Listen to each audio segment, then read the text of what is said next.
Thank you very much. I would like to invite our founder chairman, A.K. Marg, to introduce our keynote speaker today.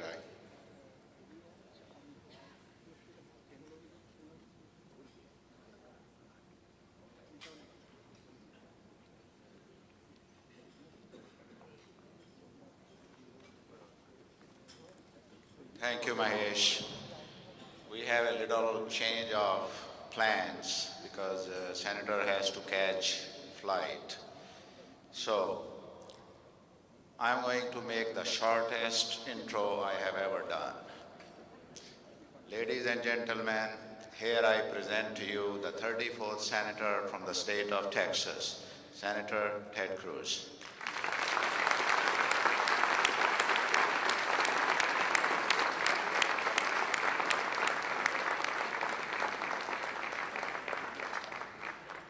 And if you guys have not heard his name, that means you are not living on this planet. Well, thank you very much, A.K. It is terrific to be with you tonight. Good evening. It is great to be back with so many friends here in Dallas, and I wish everyone here a happy Diwali.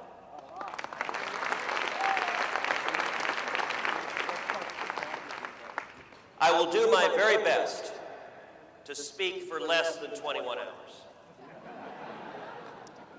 But you'll know that I'm nearing the end of my remarks when I bring out and begin to read The Cat in the Hat. You know, I gotta say, 21 hours is a long time. I mean, it's really a long time. I mean, that's almost as long as it takes to sign up on the Obamacare website.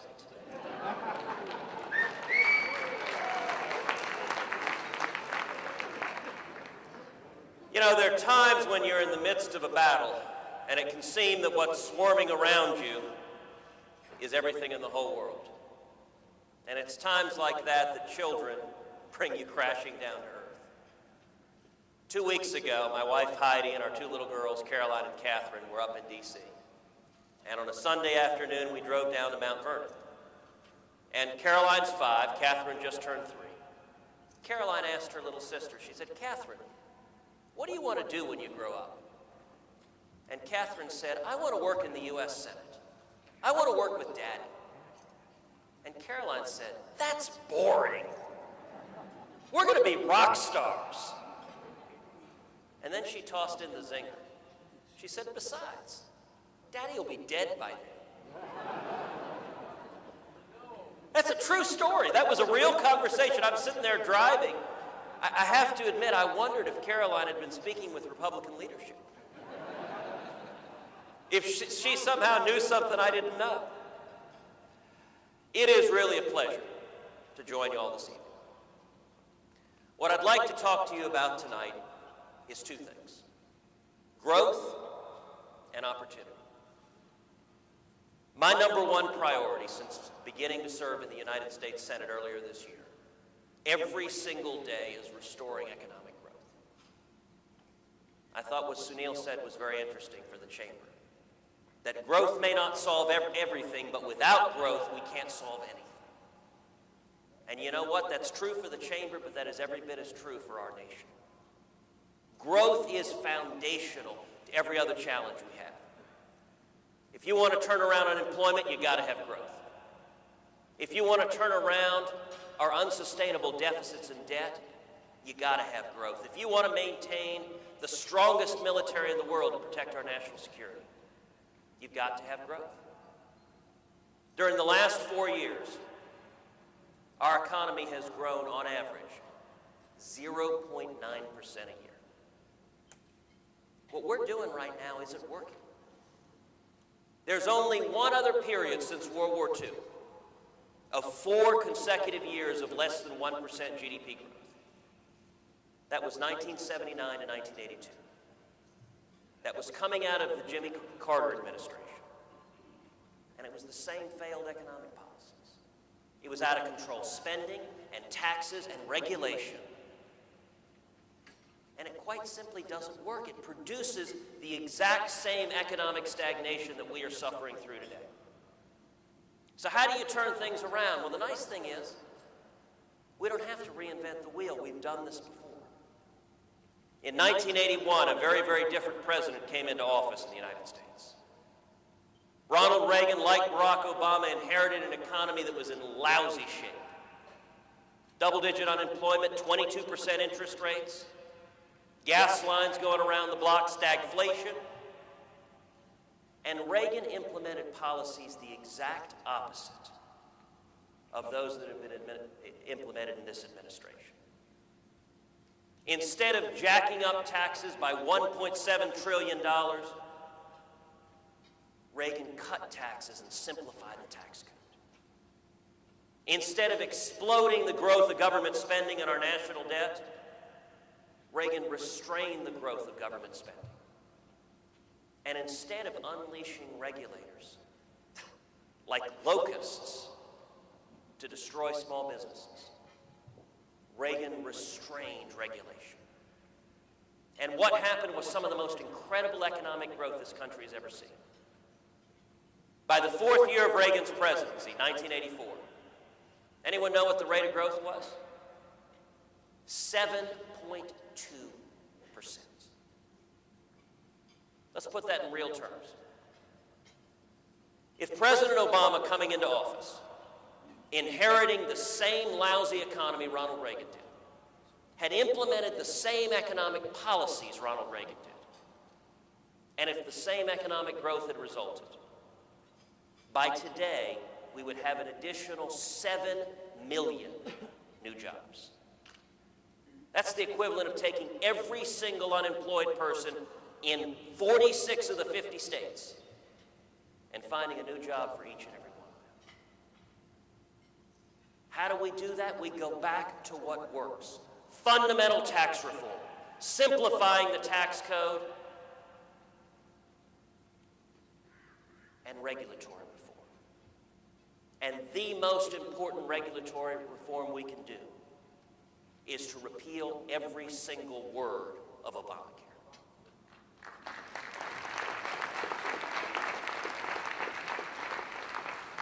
Why is that? Because Obamacare is the #1 job killer in this country.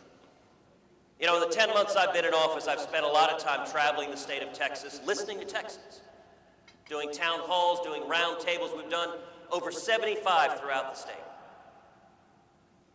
I remember one round table we did in Kerrville, Texas, in central Texas, a number of small business owners around the table.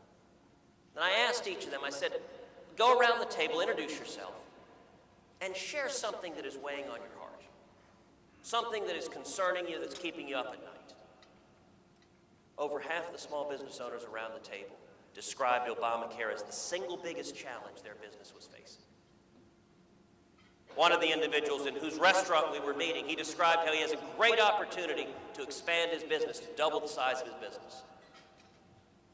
But he said that right now he has between 30 and 40 employees, and if he expands, he'll cross the 50-employee threshold that's the cutoff for Obamacare. And he said, listen, if we're subject to Obamacare, it'll drive me out of business. So he said, we've decided we're not going to expand. We've turned down that opportunity. Out of 20 small business owners around the table, 5 or 6 of them described that exact same story where they had 30, 40, 45 employees, and they were deliberately not expanding, not hiring new employees because they couldn't afford to be subject to Obamacare.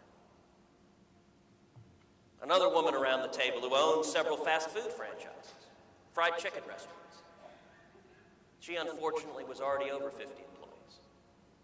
And she described, her voice started to almost choke up, as she described how she's forcibly reduced the hours of every one of her employees to 29 hours a week. Because the threshold for Obamacare is 30 hours a week.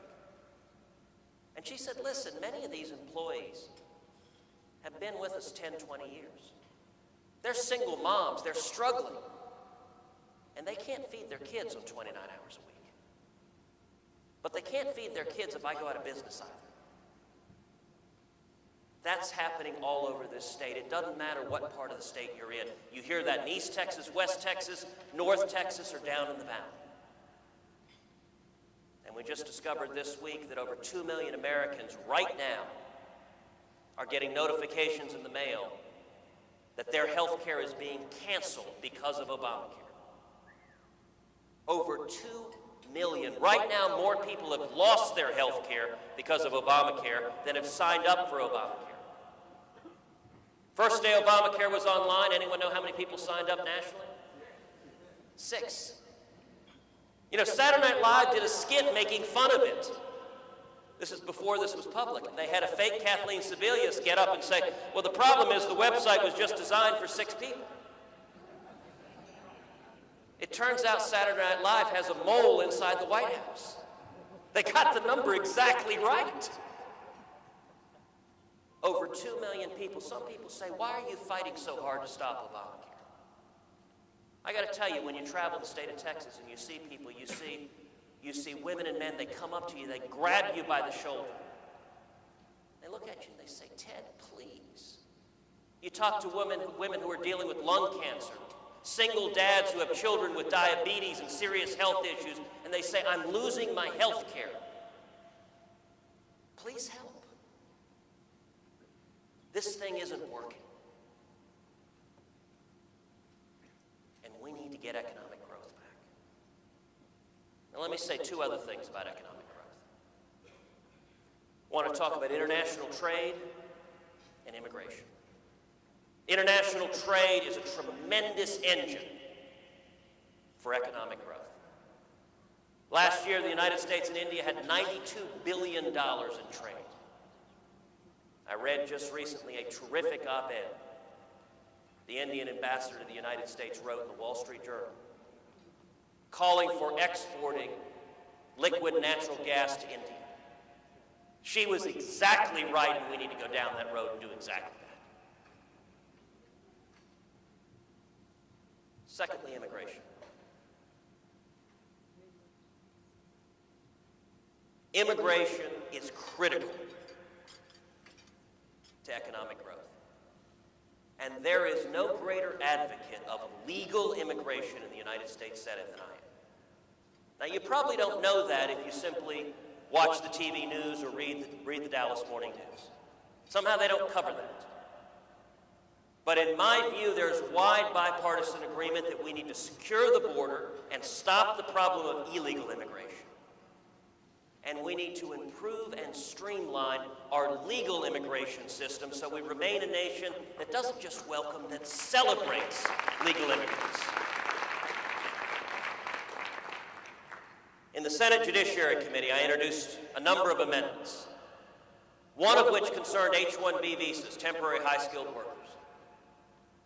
The current cap is $65,000 a year. The Gang of 8 bill, which I think is a bad bill, a bill that makes the problem worse, has a marginal increase in H-1B visas. It takes it from $65,000 to $110,000. Problem is that's not nearly enough. The current cap was filled in 5 days. So I introduced an amendment in the Senate Judiciary Committee to increase that cap 5-fold to $325,000. Now, why is that? Because H-1B high-skilled workers are pro-growth. The data shows every H-1B worker generates 1.7 American jobs right now. And the current status quo makes no sense. Every year, tens of thousands of students from around the world come to U.S. universities, get graduate degrees in math and engineering and science, and then we send them home to start businesses in their countries, to create jobs there, and to compete against us. It is utterly asinine. Well, I'm sorry to tell you, when I introduced that amendment in the Senate Judiciary Committee, every single Senate Democrat on the Judiciary Committee voted against it. And they explained why. They were very candid. They said, look, we cut a deal. We cut a deal with the union bosses. We can't raise it anymore. I introduced another amendment that you probably didn't hear about, to double the statutory cap on legal immigration from $675,000 to $1.35 million. Because one of the ways you deal with the problem of illegal immigration is you eliminate the demand by providing a system that enables people who want to come seek the American dream to do so legally, following the rules. Now, my amendment also dramatically simplified the legal immigration system, made it less costly, less burdensome, less of a delay, and critically, it eliminated the per-country caps. And India is one of the countries that is hammered by the per-country caps. I think they're manifestly unfair. The amendment I introduced eliminated them altogether. Sadly, every single Senate Democrat on the Judiciary Committee voted against that amendment, voted against increasing legal immigration, which I think is absolutely critical to economic growth. But the second thing I want to talk to you about is opportunity. And that, quite simply, is why growth matters so much. Because growth is foundational to opportunity. For a long, long time, I've advocated what I call opportunity conservatism, which is that every policy we think about, we talk about, should focus like a laser on opportunity, on easing the means of ascent up the economic ladder, on how it impacts the least off among us. Here's the dirty little secret that the media will never tell you. Do you know who the biggest losers are under the Obama economic agenda? It's not the rich. It's not the millionaires and billionaires that the president loves to demagogue against. Do you know the top 1% in the United States earn a higher share of our income than at any time since 1928? The rich are doing just fine. The people who have been hammered are young people, are Hispanics, are African Americans, are single moms, are those who are struggling to climb the economic ladder. The unemployment rate in the United States for college graduates over 25 is 3.7%. The unemployment rate for African American teenagers is nearly 10 times that, 35%. When you hammer small businesses with $1.7 trillion in new taxes, with massive regulations like Obamacare, the people who get hurt are not the tycoons of industry. The people who get laid off, who get their hours forcibly reduced to 29 hours a week, are not the rich and powerful. They're the people struggling to achieve the American dream. Those are the people losing their health insurance, losing their jobs, forced into part-time work. And you know, I view this issue like each of you does. Not from an abstract academic perspective, but from the reality of personal experience. Because in my family, it was 55 years ago that my father fled Cuba. He'd been in prison, he'd been tortured in Cuba as a teenager. And he fled the Batista regime. He came to Texas in 1957. He landed in Austin. He was 18 years old, not 100 years old. 18 years old, but he had $100 sewn into his underwear, which I actually don't advise carrying money in your underwear. And he got a job washing dishes. Made 50 cents an hour. Now, why did he wash dishes? Because he couldn't speak English. And you didn't have to speak English to wash dishes. You had to be able to take a dish, stick it under a hot water, and he could do that. And with the money he made washing dishes, he began to pay his way through the University of Texas. Now, after a while, he learned English. He got promoted. His next job, he was a cook. Same restaurant, but a cook paid a little better. It was a little bit better job. And then after that, when he graduated UT with a degree in math, he got hired as a teaching assistant, teaching undergrads at UT Math. And then from there, in the early 1960s, my dad got hired at IBM as a computer programmer. And he went on from there to start a small business, a seismic data processing company in the oil and gas business. Now, my dad has been my hero my entire life. But what I find so incredible about his story is how commonplace it is. That is the story of America. And I'll tell you, I feel a great connectivity with the Indian American community because your experience and my experience is the same. We are immigrant communities.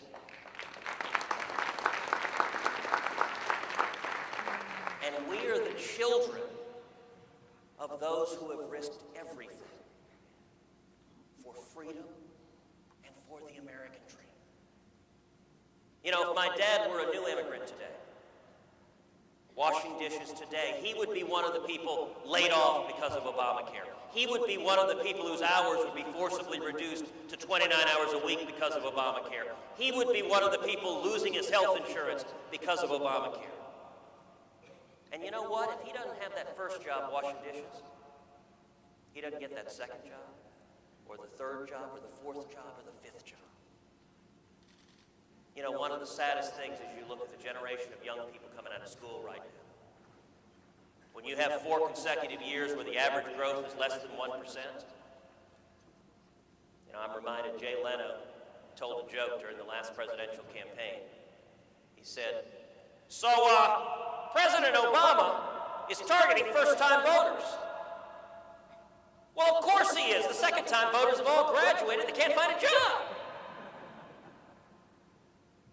But, you know, economists are referring to young people, to this generation, as a lost generation. Because they're coming out of school, they're not finding jobs, and they're finding part-time jobs that are not putting them on a career path. And that harm stays with them for decades. So my view, what we need to do is focus on economic growth. And focus on the tried and true pattern that yields economic growth, which is tax reform, regulatory reform, unchaining the private sector so small businesses, so entrepreneurs can put capital to risk and meet a need. Because that's how together we maximize the opportunity for everyone to achieve the American dream. That's what y'all are doing every day, and it is a tremendous honor and privilege to be with you this evening. Thank you.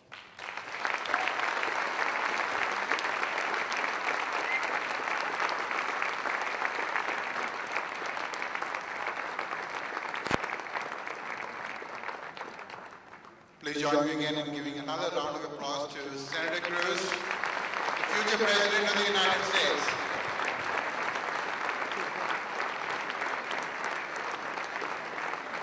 Senator, thank you very much for taking the time to be here today. Thank you.